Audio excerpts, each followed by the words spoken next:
budaya di dunia digital. Apakah budaya itu? Bagi banyak orang, budaya yang bersatu lukisan, tari-tarian, patung, batik, dan berbagai karya seni lainnya. Itu benar, berbagai karya seni itu baru sebagian kecil dari apa yang kita sebut budaya, karena sesungguhnya budaya adalah ekspresi yang jauh lebih luas. Budaya adalah segala sesuatu yang mewujudkan tindakan manusia, hasil pemikiran yang mewariskan berbagai hal di sekitar kita, mulai dari gagasan, nilai, perbuatan, hingga benda-benda yang kita sebut sebagai aktivitas budaya. Apakah hubungan budaya digital dan literasi digital? Sebagai bagian dari budaya digital, adab atau norma bersilatur di ruang digital memang sangat penting dan tidak boleh dianggap enteng. Adab digital akan menuntut kita untuk bergaul dengan baik, menghargai orang lain, sekaligus menjadi bentuk identitas diri kita yang positif. Ketika semua ini tercapai, maka budaya digital akan menjadi ruangan yang menyenangkan, mencerahkan, dan menyenangkan semua orang. Mengapa perlu berbudaya di dunia digital? Jadi, perlunya berbudaya di dunia digital itu karena ini menjadikan sebuah landasan hidup dan juga berinteraksi yang positif dan juga bertanggung jawab dan bermanfaat di era yang serba terhubung.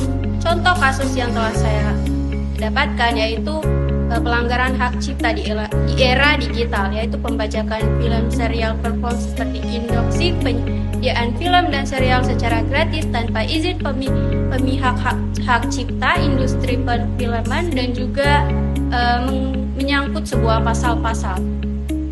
Dan karena teknologi digital yang saat ini kita gunakan dapat juga dipergunakan untuk membagikan sebuah konten-konten kebudayaan yang tradisional, modern, dan juga berkarya seni. Hasil karya kawan-kawan muda juga menjadikan hal positif. Misalnya kawan-kawan bisa membagikan karya seni di media sosial seperti aplikasi yang ada di Instagram, TikTok, Facebook, dan juga bukan hanya bisa mengunggah hasil-hasil karya yang sudah jadi, tapi prosesnya pun dapat dibagi di berbagai media sosial. Media digital mendekatkan atau menjauhkan hubungan. Teman-teman di sini pasti sering mendengarkan istilah media sosial mendekatkan yang jauh dan menjauhkan yang dekat.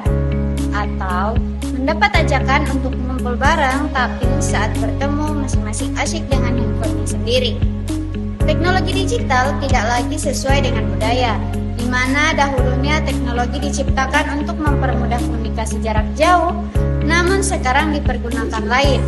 Bahkan sampai menimbulkan adanya sifat individualistik.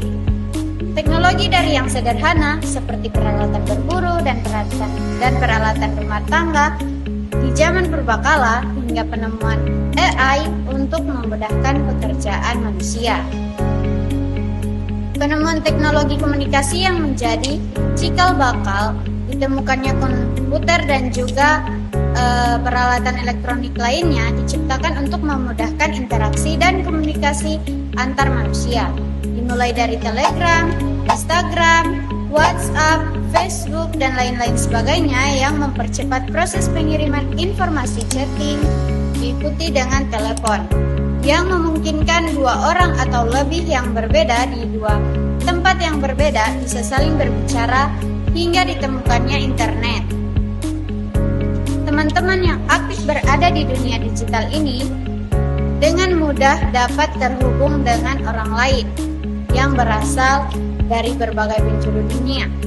Keterhubungan ini membuat kita lebih mudah untuk menambah teman, menambah pengetahuan, informasi, berita, memberikan inspirasi, mendorong inovasi, dan yang lebih penting membuat kita yang merantau dan jauh dari keluarga menjadi terasa dekat.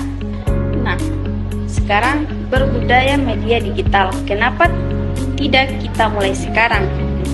Karena media digital adalah ruang publik yang nyata. Budaya digital yang baik akan terbangun jiwa digital, memiliki etika atas media digital. Etika digital bangsa Indonesia di dunia digital hendaknya tidak berada dari etika dunia fisik, yakni tidak melepas dari nilai-nilai Pancasila yang menjadi filosofi dasar bangsa kita. Cakap digital akan membawa kawan muda jelita pada keterampilan dan keamanan selama berada di media digital. Budaya media digital juga berarti memahami berbagai bahasa dan istilah yang bisa digunakan sehingga kita tidak salah menempatkannya berbudaya di dunia digital akan berdampak positif pada dunia fisik. Konten yang mengajak pada kebaikan mendorong aktivitas berdampak pada dunia fisik. Membutuhkan untuk mendapatkan kehidupan yang lebih baik. Berbudaya di media digital berarti juga berbudaya dan membawa kebaikan di dunia fisik.